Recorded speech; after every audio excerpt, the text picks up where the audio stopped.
안녕하세요, 성도 여러분. 벌써 금요일 아침입니다. 우리가 지금까지 룻기 전체를 보아오면서 여러 가지 하나님의 말씀과 또 하나님의 은혜를 나누는 그런 시간을 가졌습니다. 오늘 저는 룻기를 마지막으로 마쳐가는 그 시점에서 이 기도에 대해서, 응답받는 기도에 대해서 좀 잠깐 살펴보도록 하겠습니다. 룻기가 사실은 4장으로 구성된 짧은 그런 본문을 가진 그런 성경의 말씀인데, 룻기 1장에서 4장 전체를 보면은 이 기도와 그리고 기도의 응답으로 꽉 차 있는 그런 성경 말씀인 것을 우리가 알게 됩니다. 얼마나 우리의 기도가 중요하고 하나님은 기도를 통해서 하나님의 뜻을, 하나님의 역사를 이루어가고 있고, 또 기도하는 자나 기도를 받는 자나 서로 얼마나 하나님의 축복 가운데 거하는 그 신비로운 하나님의 은혜의 역사를 보게 됩니다. 즉 다른 사람을 축복하는 기도가 많이 나오고, 또 그 기도들이 응답되는 내용들이 많이 나오고, 또 그러한 기도들이 계속 선순환을 이루면서 전체 룻기 4장까지 이루어지고 있는 것을 보게 됩니다. 몇 가지 예를 한번 우리가 잠깐 살펴보면서 하나님의 은혜를 나누기를 원합니다. 먼저 시어머니 나오미가 며느리들에게 축복하는데, 특별히 그 며느리 중에 룻에게 이러한 축복의 기도가 응답되는 것을 보게 됩니다. 자, 나오미가 매우 어려운 가운데 두 며느리 오프라와 룻에게 이렇게 마지막 축복 기도를 해줍니다. 룻기 1장 8절에서 9절입니다. 룻기 1장 8절의 9절에 이렇게 두 며느리에게 마지막 축복의 기도를 합니다. 나오미가 두 며느리에게 이르되 너희는 각기 너희 어머니의 집으로 돌아가라. 너희가 죽은 자들과 나를 선대한 것 같이 여호와께서 너희를 선대하시기를 원하며, 여호와께서 너희에게 허락하사 각기 남편의 집에서 위로를 받게 하시기를 원하노다 하고, 그들에게 입맞춤에 그들이 소리를 높여 울며. 이렇게 마지막 이제 두 며느리에게 이제 나는 고향 땅으로 가야 되는데, 가기 전에 내가 이런 주님 앞에, 하나님 앞에, 여호와 앞에 축복 기도를 하겠다, 그러면서 축복해 주는 내용이 나와 있습니다. 새로운 가정을 꾸미고 또 하나님의 계속된 은혜가 있기를 원하는데, 이러한 그 나오미의 축복의 기도가 룻기 4장에 이렇게 응답되는 것을 보게 됩니다. 4장 전체적인 내용이 이제 보아스가 기업 물자가 되어서 룻과 결혼하게 되어서 한 가정을 이루고, 13절에는 구체적으로 아이까지 갖게 되는, 대를 묻게 되는 그는 결실을 맺게 되는 것을 봅니다. 4장 13절에 이에 보아스가 룻을 맞이하여 아내로 삼고 그에게 들어갔더니 여호와께서 그에게 임신하게 하심으로 그가 아들을 낳은지라. 그 나오미의 그 1장에 나와 있는 그 축복의 기도가 오늘 최소한 룻에게는 응답되고 있는 것을 보게 됩니다. 놀라운 하나님의 축복의 역사가 임하고 있는 것을 보게 됩니다. 두 번째로 우리가 잠깐 살펴볼 수 있는 것은 룻과 보아스를 향한 여러 그 마을 어른들, 증인들이 축복 기도를 합니다. 예를 들어서 여러분 4장 11절에서 12절에 이제 새롭게 출발할 가정을 위해서 특별히 이 룻과 보아스를 향해서 축복 기도를 합니다. 4장 11절과 12절입니다.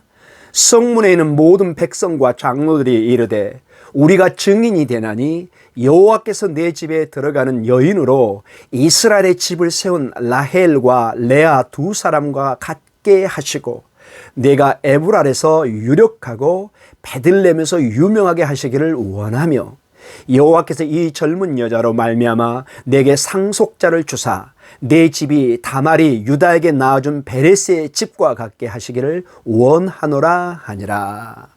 자, 증인들은 창세기에 라헬과 레아, 어떤 조상의 어머니들이죠. 그런 큰 축복, 그런 조상의 축복과 함께 또 다말과 유다의 그 통해서 베레스의 집에 이렇게 이어지는 것처럼 보아스와 룻의 가정에 큰 하나님의 축복이 임할 것을 이렇게 축복해 줍니다. 그것이 또한 응답되는 게 바로 룻기 13장에 4장 13절에 방금 우리가 읽었지만은 보아스가 룻을 맞아서 아내 삼고 또 여호와께서 그에게 임신하게 하여서 아들을 낳게 합니다. 15절에 보면은 그 아들의 축복이 이렇게 나옵니다. 이는 내 생명의 회복자이며 내 노년의 봉양자라. 곧 너를 사랑하며 일곱 아들보다 귀한 내 며느리가 낳은 자로다 하니라. 큰 축복이 임하고 있는 것을 보게 됩니다.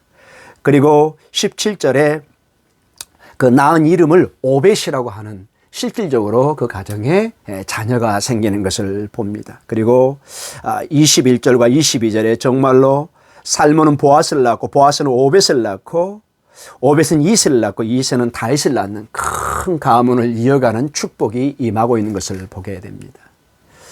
그리고 세 번째 마지막으로 이 오벳을 위한 여인들의 축복의 기도가 나옵니다. 4장 14절에 이렇게 이 아이를 그 동네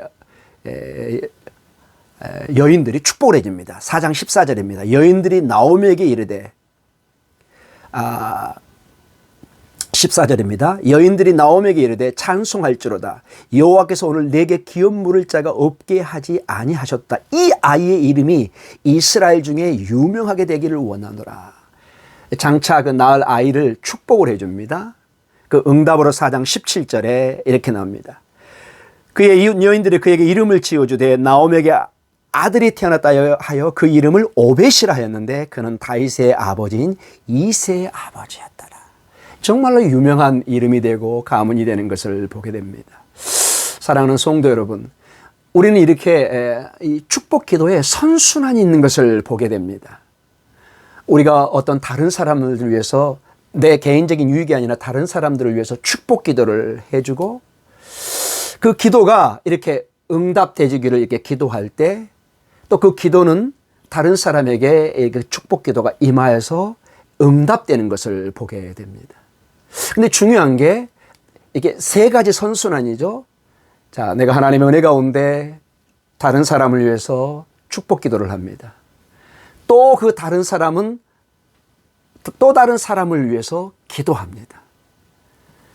자, 그리고 궁극적으로는 하나님께서는 나 자신에게도 그 기도의 응답을 주시면서 축복해 주시는, 내가 남을 위해서 축복 기도를 해줬는데 궁극적으로는 내가 동시에 함께 그 축복을 나누고 받고 하나님이 내 기도까지도 응답해 주는 것을 보게 됩니다. 이게 모든 선순환의 기도의 신비 역사인 것을 보게 됩니다. 서로 기도하게 되고 그 기도를 받는 사람은 또 남을 위해서 기도하고 궁극적으로 내가 중보 기도를 했는데 그 기도를 통해서 또 내 가정이 내가 하나님의 축복을 받는 이런 놀라운 선순환의 역사가 룻기에 가득 차 있고 이것은 사실 우리의 영적인 삶의 중요한 축복의 원리입니다. 사랑하는 성도 여러분, 오늘도 여러분이 나라와 민족을 위해서 이웃을 위해서 여러분의 가정과 자녀들을 위해서 중보기도 하고 나아갈 때 하나님이 나라와 민족을 축복하고 여러분의 이웃을 축복하고 궁극적으로 여러분의 가정과 여러분을 축복해 주실 줄 믿습니다. 온 나라가 온 사람들의 온 교우가 함께 축복기도로 나아갈 때 하나님의 놀라운 축복의 임재가 임할 줄 믿습니다. 오늘 금요일 하루도 여러분의 그 귀한 기도의 삶 속에 하나님의 축복의 임재가 있기를 원하며 응답이 있기를 간절히 축원합니다. 기도하겠습니다. 하나님 아버지 감사합니다. 룻기를 이제 마지막 보면서 전체의 이 기도의 선순환의 축복을 우리가 살펴보았습니다.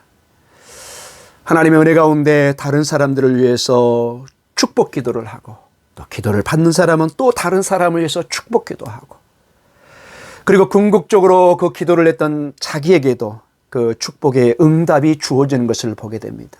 우리 모두가 서로 다른 빛이 아니라 사랑의 선한 빛을 우리가 받으며 기도로 축복해주며 나아가는 우리 귀한 성도들의 삶이 있게 하여 주시옵소서. 코로나19로 많이 힘들어하는 우리의 삶 속에 하나님의 신비인 이 기도를 통해서 서로가 서로를 축복해주고 하나님의 귀한 축복으로 인도받는 그리고 우리 가정도 하나님의 귀한 축복이 임하는 귀한 역사가 임하게 하여 주시옵소서.